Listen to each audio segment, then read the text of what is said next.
This session is Computrace Backdoor Revisited, and your speakers are Vitaly and Anibal.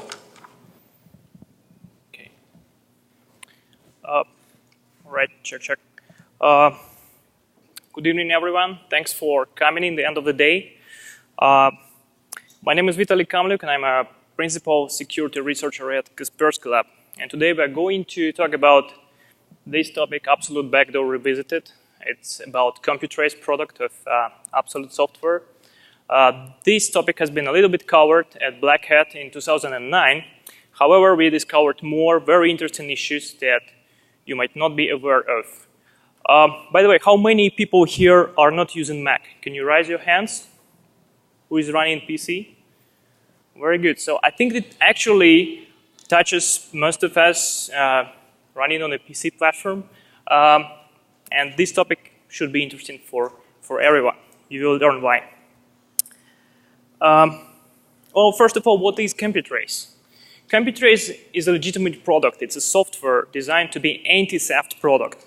It kind of resides on your digital belongings, and once it's stolen, you can remotely, with the help of Absolute software, kill any file on your machine or lock your machine. And it was designed for good purposes. So the way how it works, it is a part of most of the UEFI firmwares out there of most commonly used laptops and some of the desktops and some other products too. Or alternatively, it's a part of PCI option ROM. And these pictures are actually taken from the patent. And this is described in the patent submitted by Absolute Software. So what's wrong with it? Actually, first of all, where is Computrace? If you're wondering, here's a list of vendors which is officially put by Absolute Software on their website. So you can see, maybe recognize some of the vendors of your machines. If you don't find it here, I can tell you that the list is longer. Probably not all the companies wanted to be on that list publicly available. They don't want to tell about this publicly, but our research showed that there are more vendors which are not getting on this list. Interestingly, this last vendor, Explore Technologies, is producing notebooks and tablets, and some of them are designed for military. And military people said, well, we don't need this thing, thank you.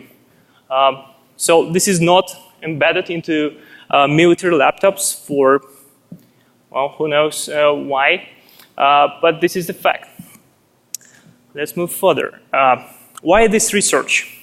First of all, we found Absolute Computrace running on several of our own machines. Some of our top security researchers found a strange process which behaved very, very much like malware. And we became very suspicious about it. Then later on we found that some of the new computers, brand new computers, which are available at the retail store, were running Computrace too. But according to the the service agreement, you have to purchase, you have to subscribe for this service. You have to install this product and activate it yourself. It cannot be just activated on its own. But we had those machines running Computrace agent, and the owners have never subscribed to the services of Absolute Software. So we became very suspicious. As a security people, we don't trust anyone. So we tried to understand who did that, why they did that, and how it can be used. And essentially, if it can create any additional security breach to our machines. Because after all these revelations, like intelligence agencies spying on everyone, we were very, very paranoid about that. We tried to, understand how, why, and who.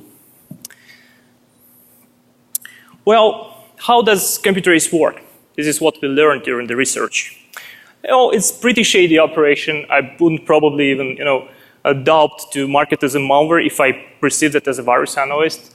So how it works is from BIOS or UEFI level, the persistence module patches your system native auto-check exe each time it thinks it's the time to drop the executable to your Windows partition. So just imagine it patches your system native executable, which is already looking like malware because none of legitimate applications would go for it normally. Then the altered auto check drops and registers new system service called RPC-NetP. This is the name of the executable, actually, which is dropped on your system32 directory. But this is also suspicious, like dropping executables from another system executable. Well, that sets alarm. Then RPC-NetP gets replaced by the RPC-Net, like more advanced, fully fledged remote access, remote control tool, which is fetched from the internet from absolute control server. And if you delete RPC-Net or RPC-NetP, it will instantly get, recovered with the next reboot. If it doesn't find that, it will do that. So the UEFI or BIOS modules are checking for these executables to be present on your partitions, and if they are not, they will recover it. The behavior, as I told you, is very suspicious. Once it loads, the RPC-NetP spawns svc host exe, injects own modules into its memory, completely overwriting the process, and that one spawns an Internet Explorer instance, which is also getting injected by the same module. So this is typical behavior for malware. Then they connect to the command and control center from Internet Explorer. This is very suspicious. And they do also system service self-removal. So they delete the registry key. And this is kind of confusing. You have the service running. You go to the registry. It's not there.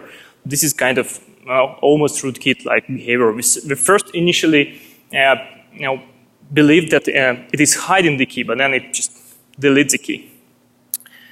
Probably this is to protect from thieves. Like the thieves probably don't see that this is malicious or suspicious. Well, talking about trust, which is put by antivirus industry to these products. You can see here some statistics from VirusTotal. I highlighted like the peaks of the values. This is the detection rate. The detection rate means how many antiviruses at the moment of check were detecting this file divided by the overall number of antiviruses that was present by that time at VirusTotal. So let's say if there were 40 antiviruses and 10 detected, then you have 25% of detection rate. You can see the detection rate is changing by time.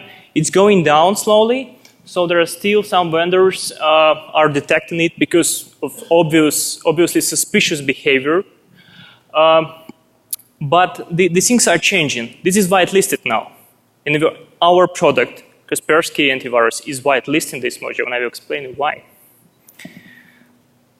Well, it's actually raising a question like, should these be detected or not? And there are pros and cons. The pros, some of them you learned, process injection. It has no user notification. It doesn't show anything to the user. It's completely hidden. It does auto-check except patching, which is not normal, as I told you. Communication obscuring. The protocol is pretty heavy and hard to analyze. It has no removal tool. And you can imagine, you find your machine running some third-party product. You want to uninstall it. You want to disable it. And you have no tool to do that. This is not okay, I think. For any legitimate product, you have any kind of uninstaller. If you install it, you have to, as an owner, you must have tools to deinstall it. And then it forges system service name. It looks like remote procedure call net. And there are 3 other default system services, as you may know, on Windows, having exactly the same similar name, remote procedure call something. Then it bypasses firewalls by injecting into Internet Explorer, which is also not fine. If you want to make it whitelisted, deal with firewall vendors and enable your communication. But there are some cons which prevent us from putting it to the blacklist, even from removing it from the trusted applications. This is legitimate business, which has been running for years. It is trusted by hardware manufacturers. Otherwise, they would not put it into the UEFI firmware or the BIOSes. It has digital signature. Some of the modules have them. Not the one which lives in BIOS. That one is unsigned, but the one which is downloaded from the server. It has certain integrity checks, so it does some checksums which are easily bypassable, but still it is integrity checks. So formally, they kind of control their configuration.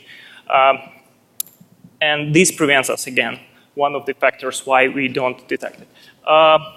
we have lack of incident reports. Nobody actually yet said that he was attacked by this tool. But maybe that is because nobody knows about this tool.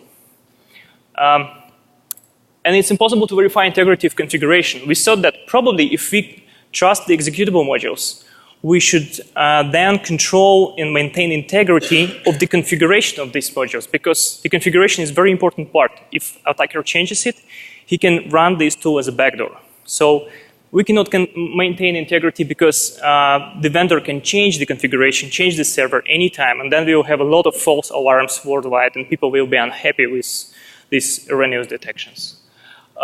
And we estimated that there are probably over 2 million of users that will get panicked if we blacklist this executable. Let me quickly move forward. We attempted certain attacks on the protocol because we believe that if this is a legitimate product, if this is whitelisted and trusted, then somebody put it on our machines and then somehow abused it, somehow found a vulnerability on a way to control it, to hijack the communication, and control our machines to spy on us. So we tested the protocol. What we saw is the plain text protocol coming from the RPC-NetP, the module which is a part of the BIOS, the Windows executable, which is dropped on your hard drive. We attempted 2 obvious attacks, replay attacks. We recorded the communication session, replayed it again, and we thought probably the agent will behave exactly the same as in the previous run, but it did not. It refused communication at some point and never continued. So it was kind of replay attack resistant. We tried live data tampering. You can see here a screenshot that during communication, this is recorded communication with a real command and control center of Absolute. We have seen this plain text past executables, and we thought, let's patch the executable on the fly so that the dropped executable will be different and we can take control over the system. So we patched the executable, and it didn't work either. The reason why is the protocol. The protocol is based on the bunch of HTTP post requests and responses, so it kind of encapsulated into the HTTP. But over HTTP there is a binary protocol, and here is the structure of the packets, 4 different types of packets, and it sends a lot of post requests, like 1,000 of requests during session. And downloads just 150 kilobytes of data in several minutes, which is very inefficient, and this is just for obscurity from our perspective. So you see here the CK-sum, the checksum field. This is what prevented us from tampering the transfer data. When we patched the executable, the checksum had to be changed as well. And why the replay attacks didn't work? Because they have this field, the address, the blue field, which is actually the address in the memory of the agent process on the target machine. So each time you start a service, actually the addresses may change, especially when it is stack. They can move and things may go wrong, and that's why it was rejecting when we tried to replay the communication session. This is a complicated picture, but this is how communication looks like communication session. You can see those lines marked with, starting with C, this is a client, and S means server. And this is marked with all different colors just to show you how different fields. You can see the large block here in purple transferring some larger data. But it's hard to read, so we had to translate it from the Computrace to human readable English. And this is how communication looks like. So the agent first connects to the server, and then the server welcomes with the session ID or the name of the server, and then the agent uses this to tell the server that this is me, this is the same session. And then the agent explains that it can be controlled through this address, which is a memory address in the agent address space. And the server starts issuing certain commands like allocate new memory on heap that will be used for further communication. Then the server says, transfers extra strings, and by reading these strings you can already understand what's going to happen here. Like, let me teach you some good words: kernel32, local alloc, create file, write file, close handle, winexec, test.exe. I think it's pretty clear what's going to happen here. And then the server gets the address of the kernel 32, the address of the local alloc function in there, and then he calls the function. So this is how it happens. But generally speaking, the protocol implements two basic features, read memory and write memory. So you can read memory and write to memory of the remote process on the remote machine, which is essentially basic functionality to do any kind of remote code execution. Those who has ever developed remote exploit, it's enough. Sometimes just writing to memory is enough, but this is more than enough. And it does no authentication of the remote server, so it can talk to any server who understands the protocol. So we'll show you some live demo here and some explanation about the demo environment.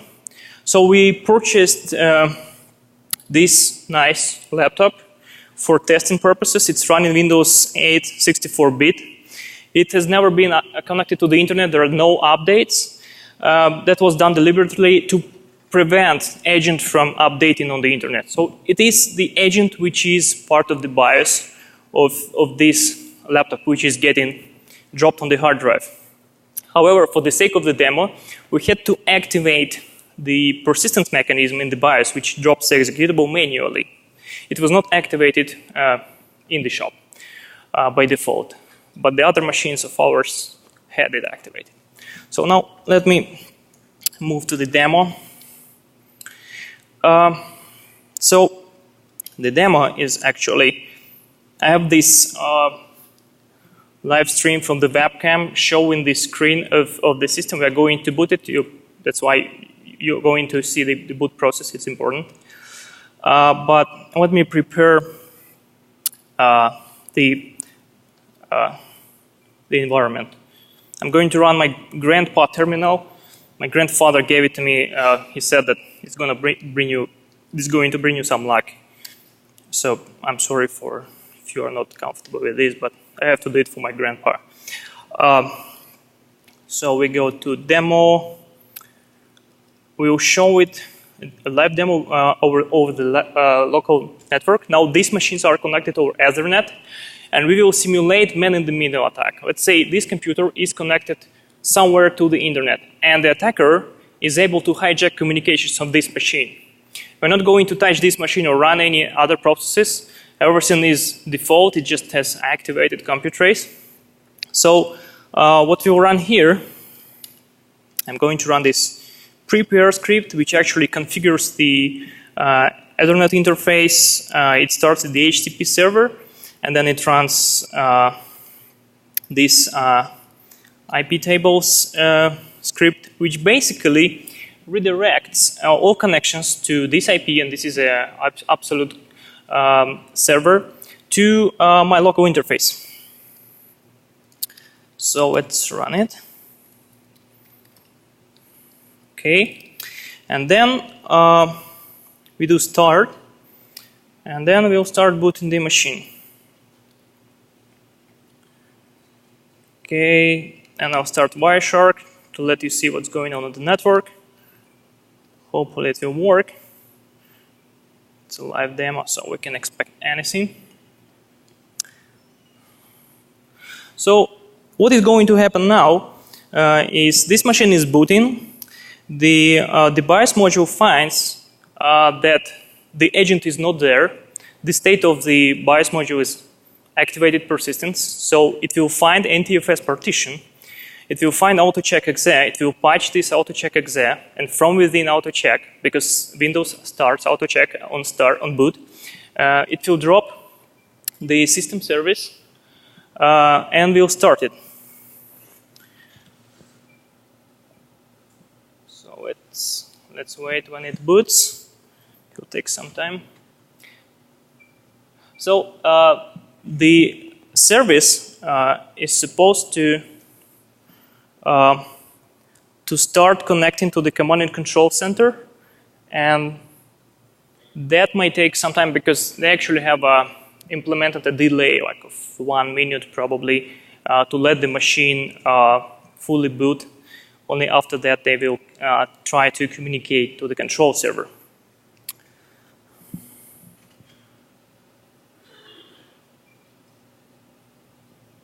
kind of running slow.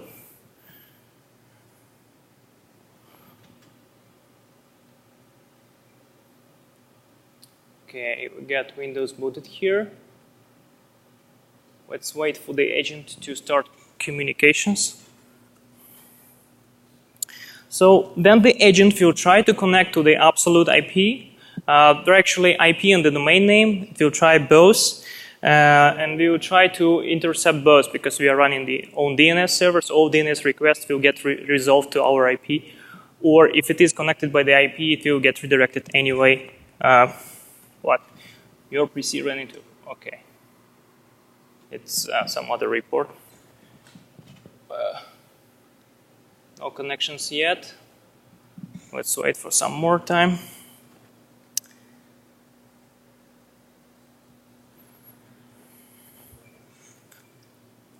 By the way, any questions so far regarding the communication and the setup? We have some time. You can ask now if something is unclear. Are you going to load an executable on? Sorry? What are you going to load on via the? We are going to upload an executable on it using the Computrace as a transport, so to say. So something is going on here with the grandpa terminal. This is a debug output of the script which simulates the absolute command and control server. It actually talks to the agent now on that machine. We'll wait for it to complete. So what it does, it actually pushes some executable through this already established channel. You can call any API. You can run any shellcode. So just for the sake of demo, we prepared like a nice executable that can be shown. So let's look at the Wireshark. This one here, you can see a lot of post requests and responses. This is how it looks on the TCP stream. Quite short requests and responses until the part where it passes the executable files. So now it's okay, almost ready. Still running. Okay, ready to start the first module. So what we do, now we are ready to run. Everything is automated. I press enter. And it's ready to start video casting. So we will enable, now without touching that laptop, we will enable the webcam and we'll start broadcasting the video from this screen. You can see anybody sitting there. There's our elk. So it's real, you can see it's not recorded, it's live. With a little delay, but still. So what we do then, we close it. We'll run another session. Next session will be just killing the machine. So next executable was not easy to implement actually. Windows 8 has protection against smart administrators. So what it does, it generates a blue screen, and now Windows creates a mem dump, and then it's ready to be rebooted when it's 100%. I just powered off, and let me start it. Just to let you see that the machine is fully destroyed. Okay, it's hard to read here. What it says is your PC needs to be repaired, obviously, and the boot configuration data file is missing some required information. And this happens because the Computrace agent runs with the system level privileges, so basically we have like full privilege. Okay, enough with the first demo, let's move further. When we found that, we actually presented it at the closed conference in February, and then we learned that our machines are actually running RPCnet executable, which is pushed by the server as an update for RPCnet-P. So we thought maybe that one also has a vulnerability, and we need to look into that. We took the executable and analyzed it separately, and this looked pretty much alike to the RPCnet-P. And it has very interesting features I wanted to share with you. First of all, the executable, the P file, .exe file, creates an additional DLL file from itself. it drops on this file, copies itself and then patches it to make it a DLL, loads into own memory, then injects this DLL into SVC host, and the same executable is injected in iExplore.exe. These three processes have three different roles. They have three different tasks, and they are running the same code, the same for exe file and DLL file. Moreover, these executables are signed. So the original exe file is signed, no problem with that. And when they patch it to create a DLL, it's still signed. So if you're wondering how anyone can do that, they have it double signed. So there are two signatures. One, they produce a DLL. They just adjust certain offsets in the PE header so that since then it points to the right signature, digital signature. And there are two valid digital signatures for these modules. And we found that it uses the same command and control server in the same port. So we thought maybe it's using the same protocol, maybe the same issues. So what we saw was very similar to what we observed before, but with one difference. Maybe you can spot it. It's clear from the English translation of communication. You can see here that the agent connects to the server, says, hi, I'm there. And the server responds, my name is this. And then with the next packet, it responds again, my name is this. And this is kind of secret code for the agent that it has to speak a different protocol.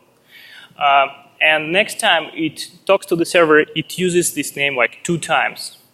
And the server understands that this is like it is an enhanced version of the Computrace agent. This is a full-fledged agent. And it can understand other things like encryption. However, what we also found that they implemented certain restriction of API calls. So only whitelisted allowed APIs can be called.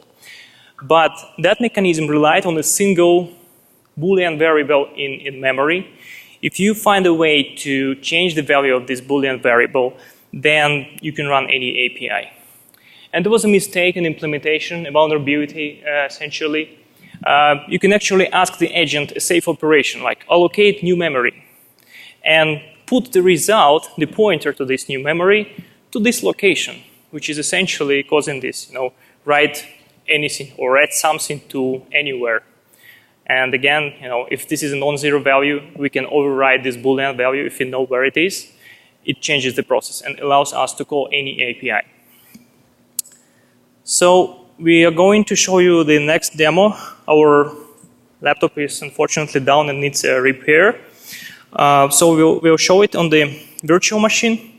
I have a setup of Windows 7 32-bit, pretty recent RPCnet module. But I have to tell you that, a disclaimer, so to say, absolute customers are currently not affected by this vulnerability because we took the executable solely and analyzed it on a VM. When it is fully installed, when it is fully deployed, it comes with a bundle of other executables. Some of them are serving encryption. So the agent itself has a vulnerability, but it can speak encrypted protocol if it finds additional modules. But this is not the purpose of our presentation. We are going to explain why even vulnerability in a part of this product is really very serious. So it's demo time.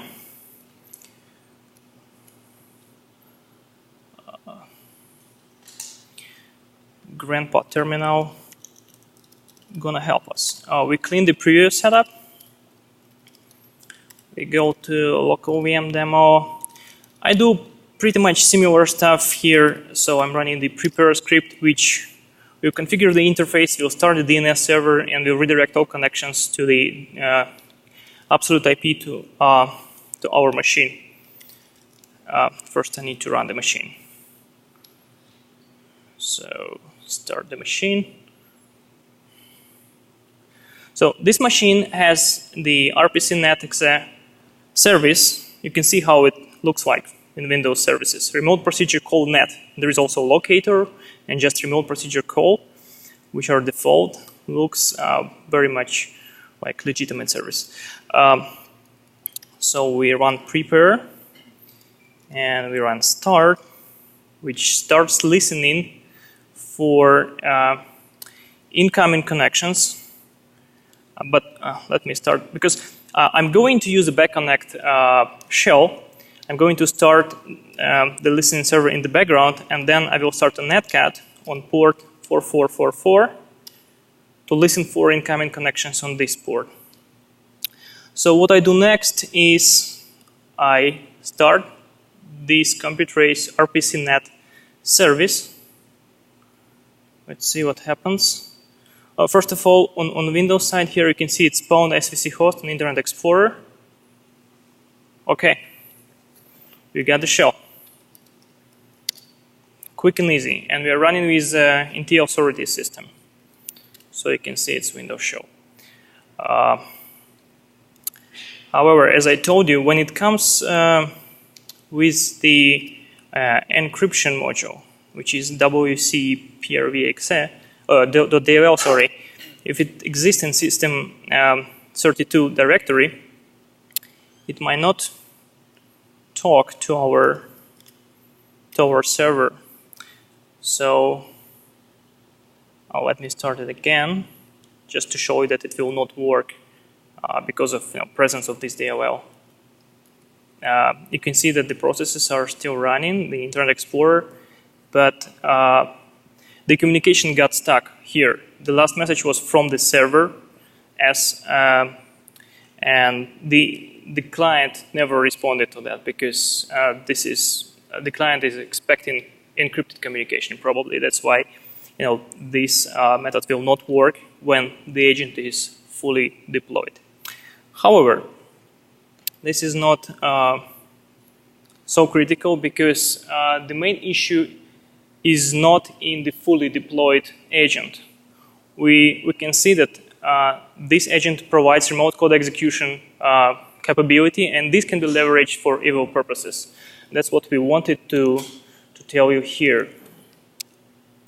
Let me clean after myself, and then Anibal will continue to make quickly shut down VirtualBox because I was running VirtualBox. Maybe I can continue.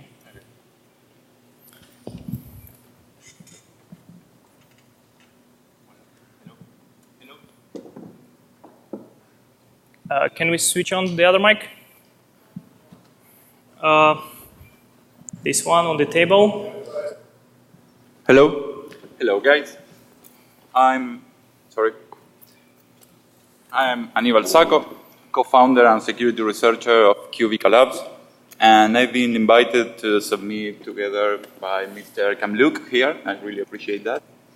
And for this part, I'm going to talk about how Computrace could be abused by an attacker after a successful scenario. These characteristics and the attacks I will describe now do not actually increase the attack surface of a system, but instead they will offer an attacker with a bunch of valuable resources to get persistency and stealthiness in a post-exploitation scenario. Oops. So, summarizing, RPCNetP is the first process to establish a connection with the control server. It exposes a remote procedure call with no encryption in some cases. And no, with no encryption, this is RPCNetP. It deploys the second stage, the signed agent, RPCNet. And as it is a legitimate software, but because of its rootkit-ish behavior, it has to be whitelisted by most anti-malwares. So, as it is no digitally signed, the antivirus have to rely on hashes or signatures to whitelist it. And we'll see why this is a problem. So, how RPCNetP knows where it has to connect to? Well, it relies on a configuration block. There is a small binary block that could be located in several places, depending on the context. In the case of a full Computrace installation, it is located in the Windows registry. And in the patent, they mentioned that it could be also located in the interpartition space, but I haven't seen it on my tests. And in the case of RPCNetP, it is embedded within the binary. So the configuration block contains very relevant information for these processes, like the control server IP address, the domain name, port number, and service tag, and even some ATDT modem commands, because it is a pretty old software. It exists, I think, like has been there for more than 15 years. And the configuration block is not digitally signed, it is not encrypted, it is just obfuscated by a simple XOR operation, 1-byte XOR operation. And when it is located in Windows registry, it is more protected with 2 passes of XOR operation. Well, 2009, in a Turbo Talk here, I presented together with Alfredo Ortega our early findings on Computrace, and we released a tool to demonstrate redirection through registry modification. And nowadays, it's surprising, but it still works. It still works because, well, with some minor changes. And these changes are only because they added a second IP address and a second domain name, but it's quite the same. You missed the slide. Go back. Oh, yeah, well, okay. It's okay. So how can an attacker take advantage of this schema? Well, RPCNetP can be easily patched because as it is not digitally signed, and as I already mentioned, the antiviruses have to rely on hashes or signatures, but because of the possible different versions, they have to tolerate some minor changes. And so we have to talk about 2 different scenarios. In the first one, in the case of a machine without Computrace, a modified version of RPCNetP could be deployed to obtain a connect back mechanism that bypasses antivirus detection. The second scenario is even worse because as RPCNet is digitally signed, it can be modified to transform it in a connect back mechanism, but it relies on the configuration block in the registry that is not protected at all. So that configuration block can be modified. So it will look like this. Who can spot something around?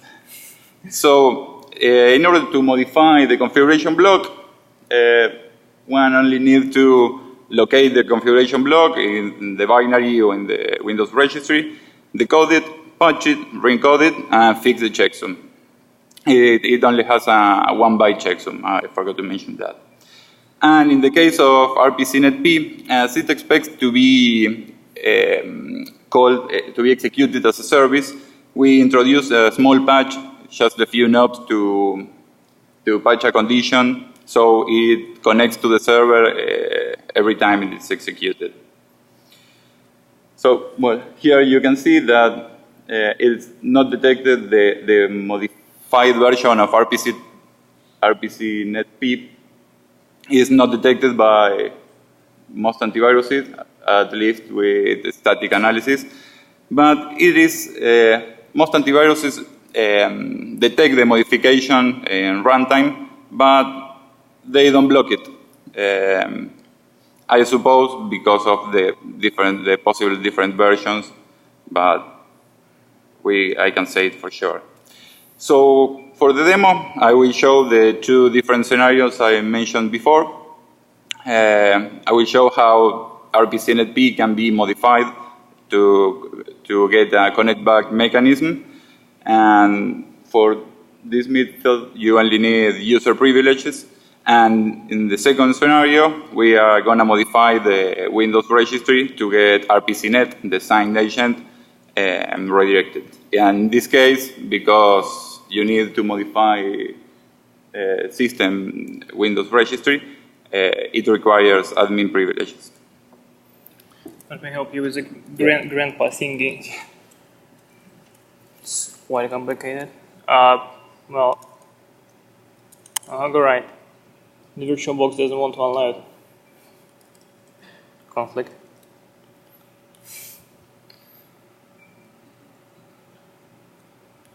No.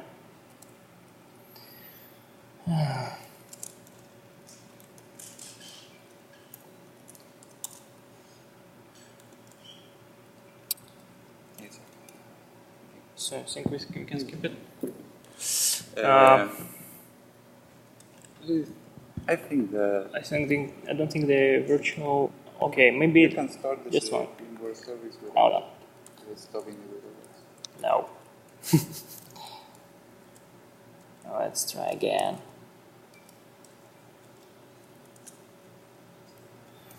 Cannot unload. Okay, it's done.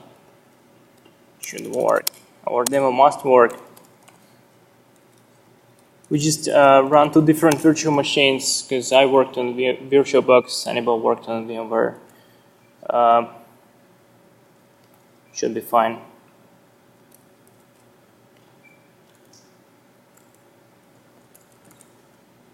Okay, you can proceed.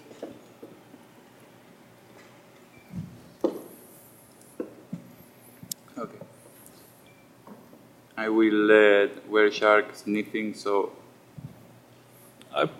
You can, I think. VMnet You want it, right? one. VMnet one, right. So while Hannibal is preparing, let me just describe what's going to happen. On this new VM, we will show how these executables are detected or not detected by an antivirus, why, and what those people who rely on endpoint protection can do to at least see that this soft is modified and running, which can actually indicate an attack attempt. Okay. Ready? I'm gonna configure the antivirus to use optimal security level. That is the default setting. And I want to show you that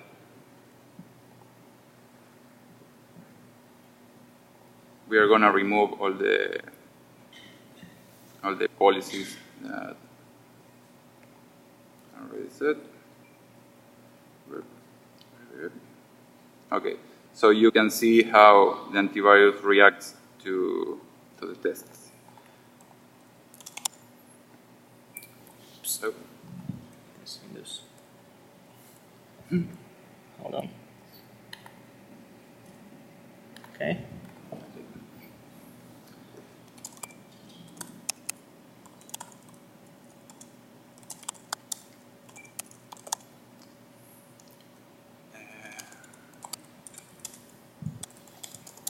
okay, first I'm gonna run RPCNetP.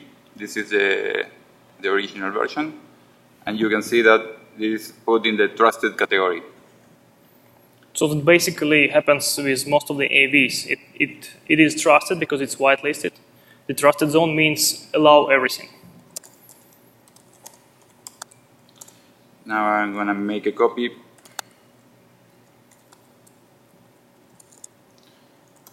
I will run the script to patch it.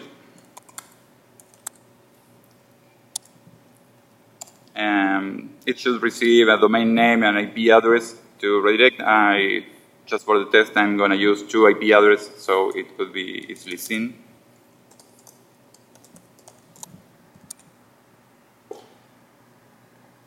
Now, here we have the modified version.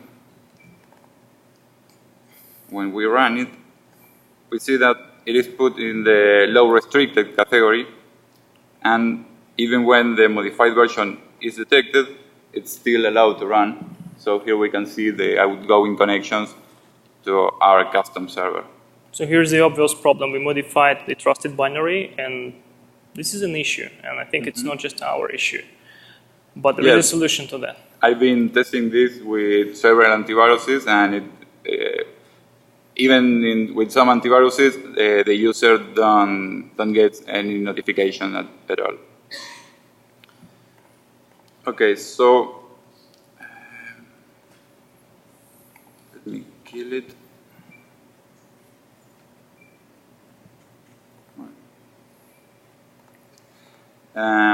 Okay, now for the second part, I'm going to run the script that modifies the registry. And as it has two different servers address, I will use 4 IP addresses. This is fully signed binary, right? Okay. As I mentioned before, it has to be run with administrator privileges. So now we wanted to show that signed binary, we don't touch it, but we change the configuration in registry and make it connect to the custom command and control server, which can still then control the machine. So the signed binary can be used as a backdoor. So it was already modified. It detected, found the configuration block, and has patched it. And if we run the signed agent, RPCnet, it is trusted.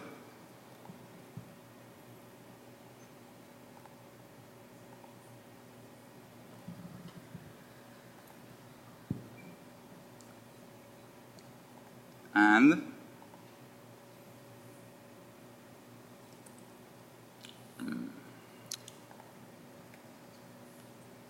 Check if it's running. yeah.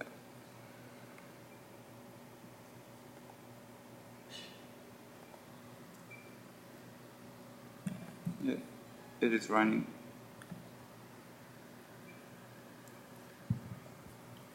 I think it Yeah. connects still to the original Yeah, one. for some reason it's not connecting to the new. Maybe you have not patched the registry. Yeah. Try again. So you see that in Wireshark now it connected to the strange IP, definitely not what we used for patching. So something didn't work here. Let's try again. Kill the process and patch the registry. I will reset the registry. This .reg just puts the default configuration block.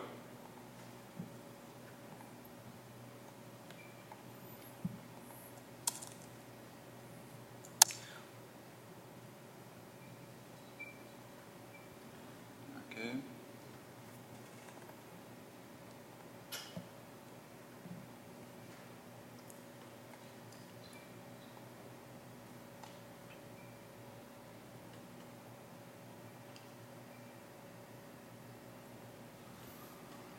It's weird. So does it work? No.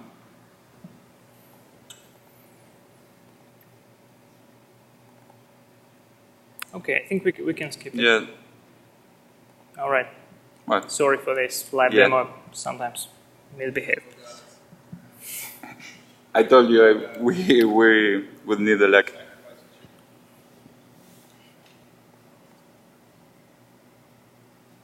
Okay. Yeah, we will skip that part. Okay, let's go further. But I would like to mention that changing some settings in the antiviruses, in most antiviruses, here you can see that the original version is put in the trusted category and the modified version is put in low restricted category. And if you change some settings,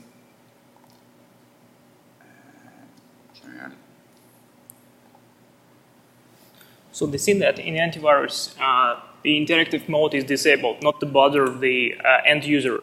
If you disable that mode, the antivirus will interact with the user, which might be annoying to someone, but still it increases your security level. So we highly recommend to disable this, because this will definitely alert you if the trusted application was modified and tried to run some risky APIs or do some risky actions. You will get a notification. Can you show this? Yeah. Can you run the modified and see what happens? If you run the modified version,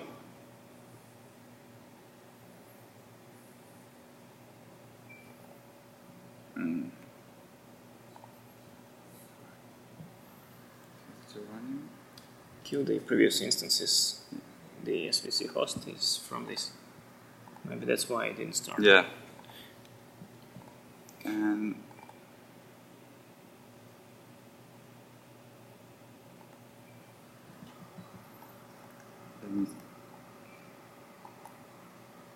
I think I know what happened before. Okay. Yeah. This is what happened. We had another Teach. instance already running.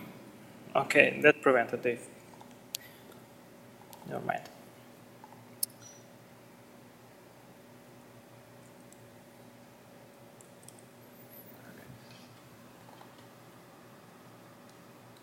Is it running? No. It wasn't running.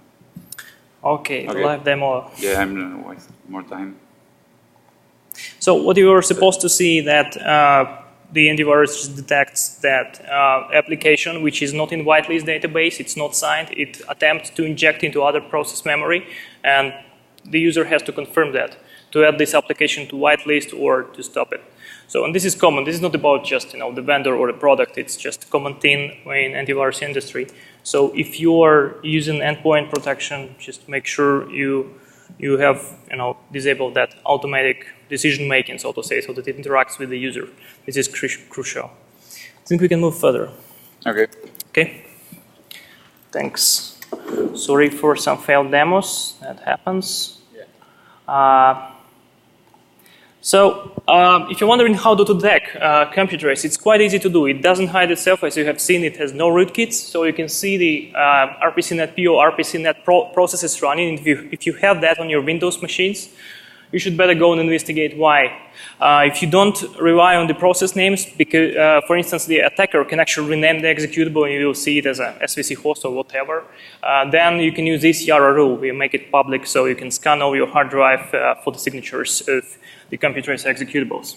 We recommend to do that. Also, you can detect it on the network level by connections to one of these hosts by IP or the domains associated with Absolute Software or one of its partners. And we have also developed this snort rule. Tested it already, works pretty well. You can see this, based on the communication protocol, the first server response can be easily detected so that the further communication can be stopped. This will be available on the website now. Finally, our mystery. Who activated it on our machines? Who is behind it? What we did with this machine, we tried to search for the Computrace or Absolute Software traces on this machine.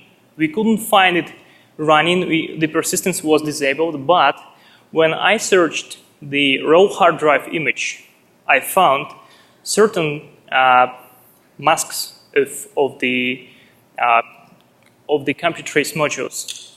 And I was wondering, what the hell? It's not running, but still the hard drive has it. When I looked which sectors has these patterns, it turned out to be unallocated space. And I freaked out because if somebody is keeping data in unallocated space of the file system, that's too weird. But it turned out to be that somebody forgot to wipe the hard drive on the factory. And there were some files in the slack space of the hard drive. So what I did, I recovered all files that live in that slack space, and I found a bunch of documents, tools, emails, a lot of stuff. One of those tools had the pattern, which was part of the Computrace agent or the bundle of the software. And it turned out to be not the agent itself. but just software developed by Absolute. It was Absolute certification tool. You can see a screenshot here. So this is supposedly used to certify compatibility of the laptop for Computrace persistence. It has 4 stages. First, activate persistence, reboot. Second stage, check that the agent is running, the one which drops from BIOS. Kill it. Stage 3, deactivate persistence, reboot, check that the agent is not running. Very simple, 4 stages. We ran this tool on our machine, it failed on stage 3. The stage which is for deactivating the persistence. And then we thought, well, if that happened with other machines, then we remembered that the owners of those machines, our security researchers, claimed that they bought completely new, brand new machines. The factory seal was there. It was untouched. So it was not somebody in the middle from the shop to the house of the researcher, but probably somebody before the shop who actually somehow activated the persistence mechanism. So we believe that this is some kind of a bug, either in a tool or a human error, which leads to this pre-activated state of persistent mechanisms. And that's why we see unauthorized activations and these erroneously running instances on different laptops, which essentially may create risk for you. But for us it was good news, because at least it was not somebody's evil intention. Nobody spied on us, and we kind of relaxed. But still, we learned that this product, even digitally signed, can be used as a perfect backdoor to bypass all kinds of protections, firewalls, endpoint protection, to come through all of this because of the trust put in this module. And if its configuration is altered, this is what happens.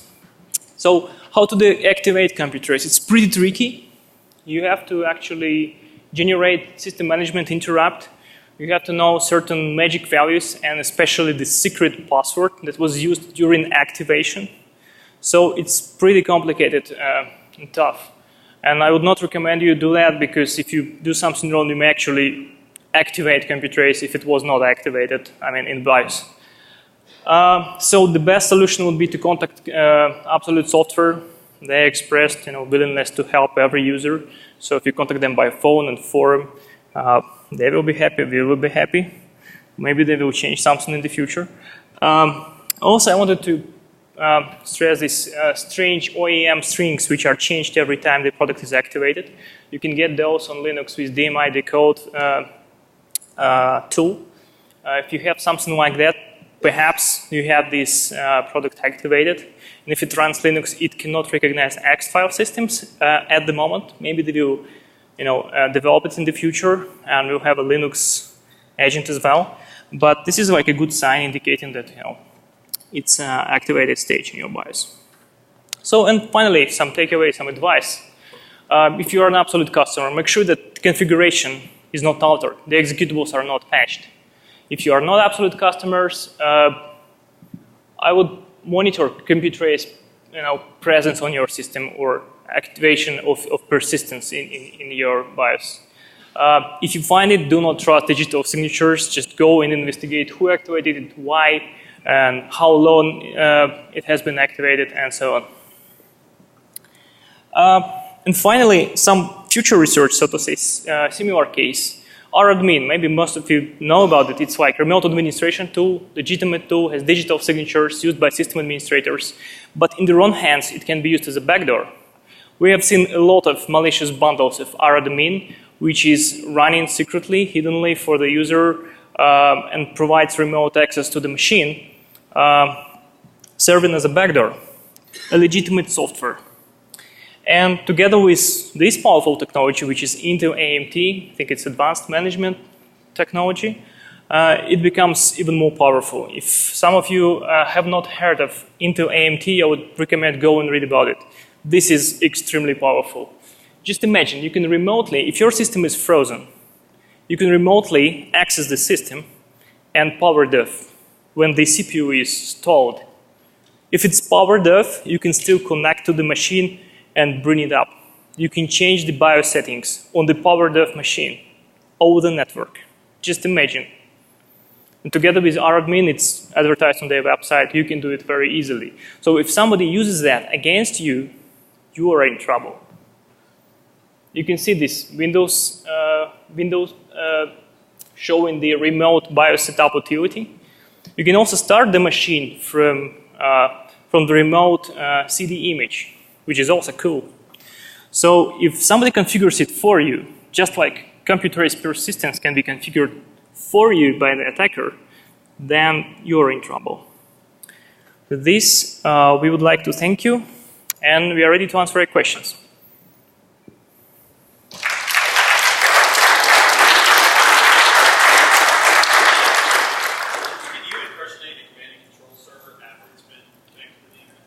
Sorry, can you say it louder?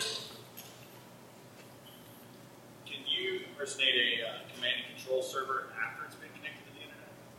Or does it automatically download the client if it's been on the internet once? After it has been connected, it depends on the agent. I think you can interrupt at certain stage when it has not deployed the encryption module. Yes, at some point, yes. Does the encryption upgrade happen automatically? Sorry? Does the encryption upgrade happen automatically? No, if the encryption update happens automatically. No, actually, if you, after a successful intrusion, you delete the components used to encrypt the communication, you will leave the machine with the communication done completely unencrypted.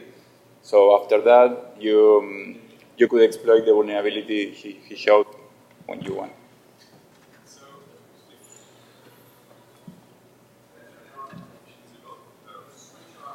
Switch on.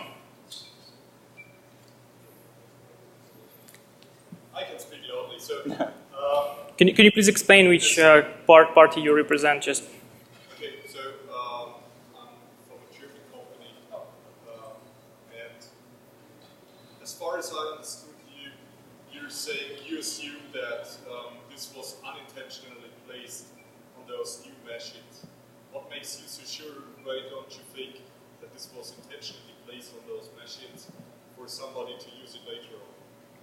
well, we did some forensics on those machines, on our machines, and we investigated. We found that it was first activated, it was first started when the first actually booted the machine after bringing it from the retail store. So we believe it was activated before we started using it. That's the thing, if it answers your question. Okay, but it still means somebody placed it on the machine. Somebody activated it on the machine, that's right. Exactly. So the only explanation we found was this tool. It failed when we used it.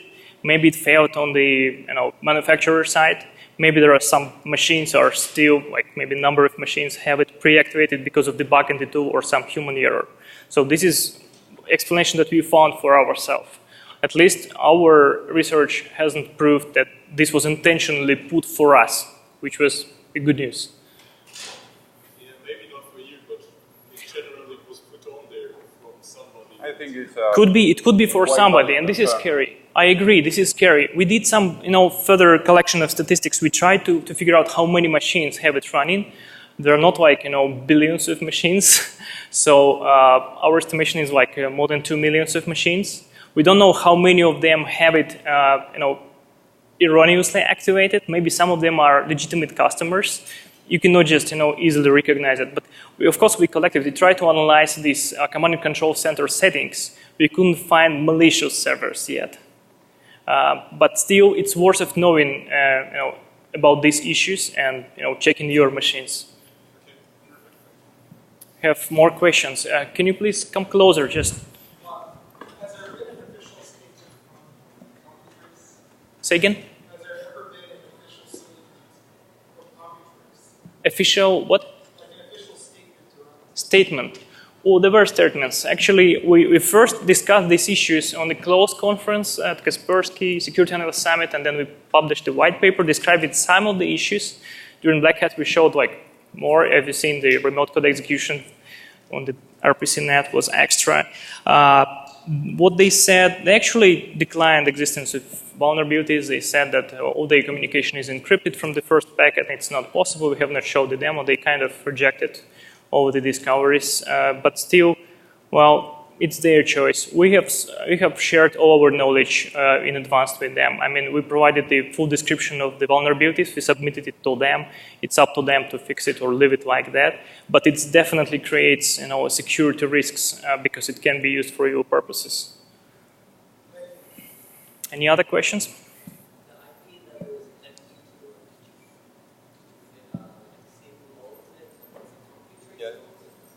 You can do a reverse DNS lookup. The IPs that we found, sorry, do I understand you correctly that IPs that we found was Computrace?